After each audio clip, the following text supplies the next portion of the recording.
Hello, hello. Welcome. I am Nicoz Balboa and this is Balboa Park. I am a trans man, Italian, living in France, and I've been living here for more than 20 years.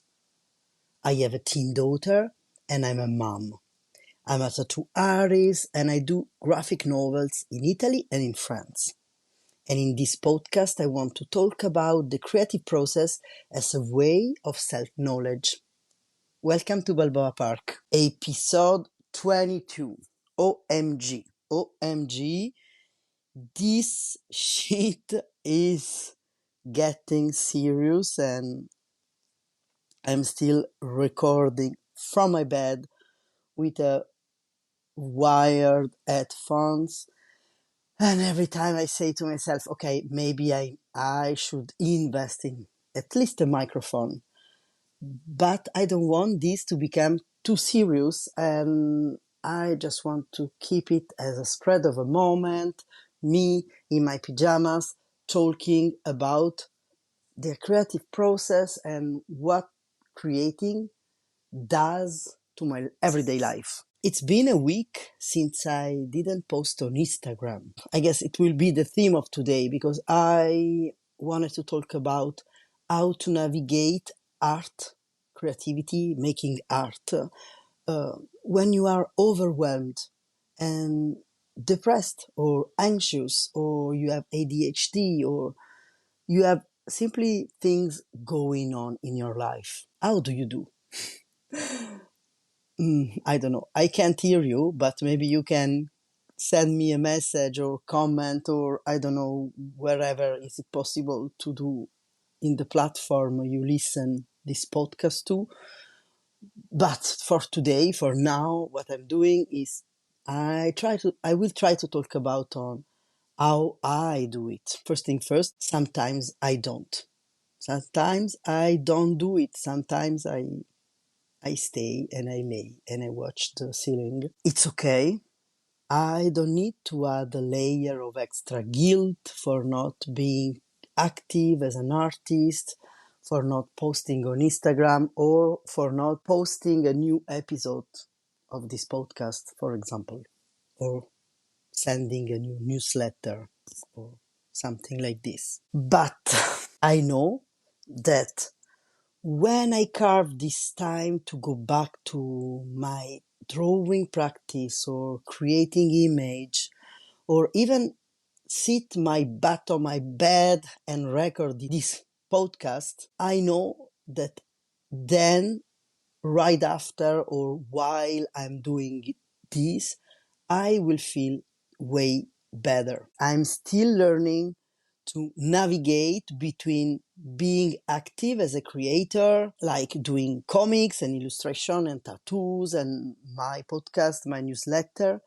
but also being active as a content creator on the social media. Yes, because it's not the same thing. Because sometimes, often, what I do is I feel low and I feel like I don't have time to create and I feel overwhelmed and I don't feel legitimate in my practice. But in some way, I need some sort of validation and I can't happen to give myself that validation. So I turn to Instagram, I turn to social media. And I'm like, okay, I don't have any new content, but like today, it's been a week and I know that I want to talk about my tattoos, my graphic journal classes and all the things that been happening in Strangeland and my guest spot. And I also would like to create like Instagram comics about gender and masculinity and things like this. But instead of doing all this, I'm like, okay, maybe I'm not posting at the right time. I need to post so many things to communicate so many things that is going on. But I don't know if it's the right time, if it's for the algorithm, it's the right day. And I got like, okay, but I also want to post this drawing and this drawing. And this past week, every time I wanted to post, my Instagram crashed. And so I was like, okay, maybe I'm pausing and let things settle. But other days, other times, what can also happen is like that. Maybe if I don't know what to post, or I go and I post an old drawing. I post it to feel like I matter, to feel like I'm productive, or in some way, maybe also to feel validated in my art practice. Sometimes I also think, oh, but this drawing for 3 years ago was pretty cool. I want to post it now. I guess that often the result is when you feel the validation and people commenting, or you have this dopamine shot. But as I was saying, the not so funny thing is that I rely a lot on Instagram to communicate my activities, my tattoo, my graphic journal, even though I have like, the Facebook group for the graphic journal, and I have private chat group for all the infos. But let's be honest, even though everybody in the communication community may say, no, you have to build a mailing list, and I'm sure, and I do, but a lot of people are overwhelmed with content, with mails, with things that when you want to just very fast say, hey, hello, I have a spot available for tomorrow. You don't want to post a whole newsletter to the person. So I go to the social media for this. I don't know about you, but let me know. For this reason, of course, it feels impossible for me to cut 100% Instagram and social media from my life. I know that a lot of people who are building a newsletter on Substack are doing this, but for me it's too much work just to think of all this transition in the communication. I don't know what I'm talking about. I'm here in my underpants, in my bed, in my bedroom, on my bed, trying to analyze how does it feels for me to use social media, in which way I'm using it, but especially how it affects my creative process. Is there something I can do to gain back control over my way of creating art and creating content? Or I'm thinking all about this, can I do is like, we need to make the difference between creating for the joy of it and creating content for the joy of social media. Even though I guess two are connected, because when you create something from your joyful place and then you go on social media to share it, um, of course you are using your content as a social media content. But I guess, at least for me, I'm not creating from the same mental space. This because I guess that creating and creating content, they can be done together or not. It all depends by what you want to talk about. For example, you do a drawing, in which way you can at the same time create content. I guess it's you do your drawing and then you film yourself doing the drawing to create the content. Or you do the drawing, like enjoying your solitary process, and then at the end you just post a picture. Or you can post the picture but with a voiceover that talks about how was the process of doing it. Because what I've noticed is that social media has changed, and even though I know it because I use and I consume and I look at social media and I love a certain type of content, for myself I still use Instagram, for example, as a portfolio. But when I watch Instagram, I realize that there is an actual change in how people are engaging it.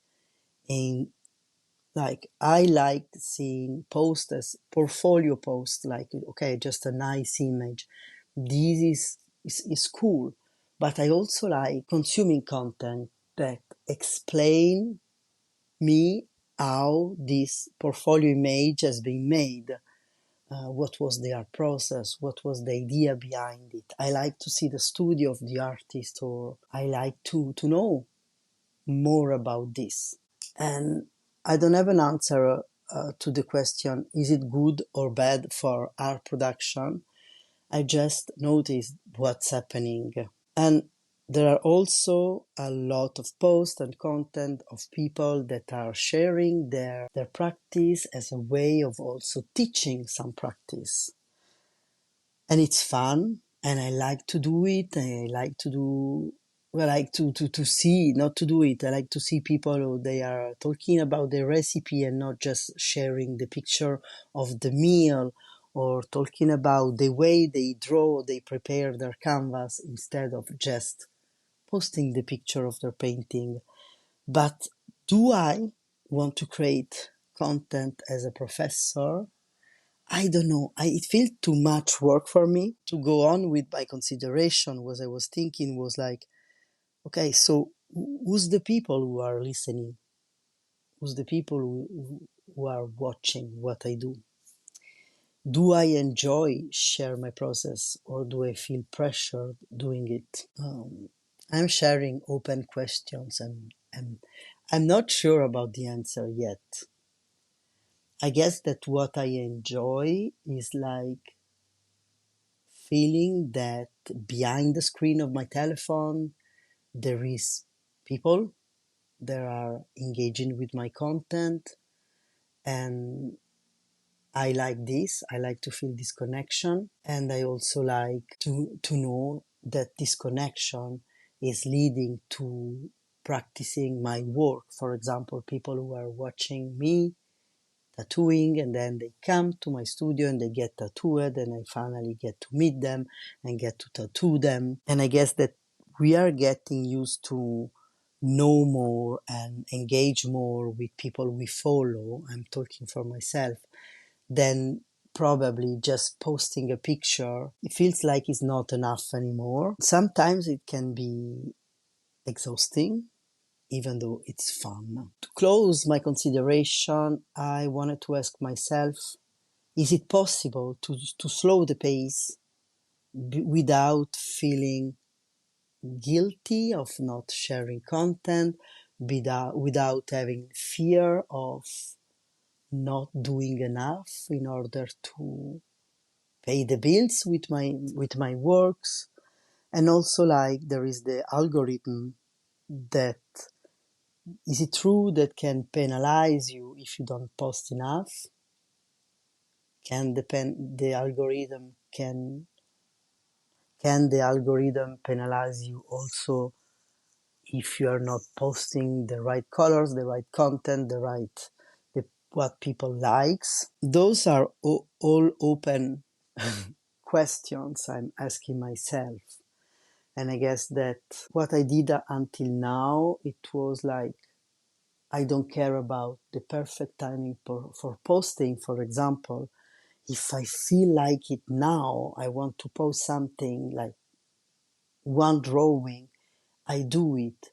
But then maybe I got an anxiety and sadness because nobody saw my drawings or my reel. And also I realized that sometimes if I say, okay, I just want to post whenever I feel to, I don't want to just think about the algorithm.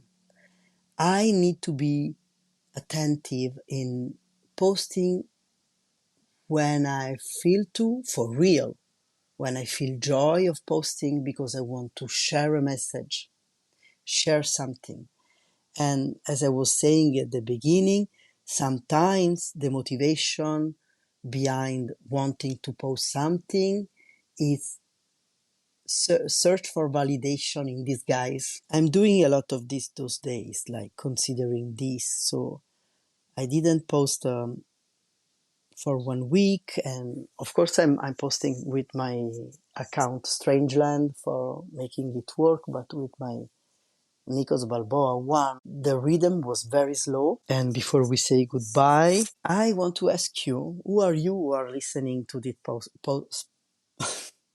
to this podcast? Are you an artist, or are you somebody who like what I do, my art, or maybe you are both? Please let me know. And if you want to know more about me, and if you just stumbled on this podcast, you can just go to nicozbalboastudio.com, and there are all my infos, or you can find me my graphic journal classes on patreon.com/graphic journal club, or on Instagram, Nicoz Balboa. And if you love this podcast, share it on your social media, and also leave me an honest review or 5 star. Okay. Uh, Talk to you very soon. Bye bye.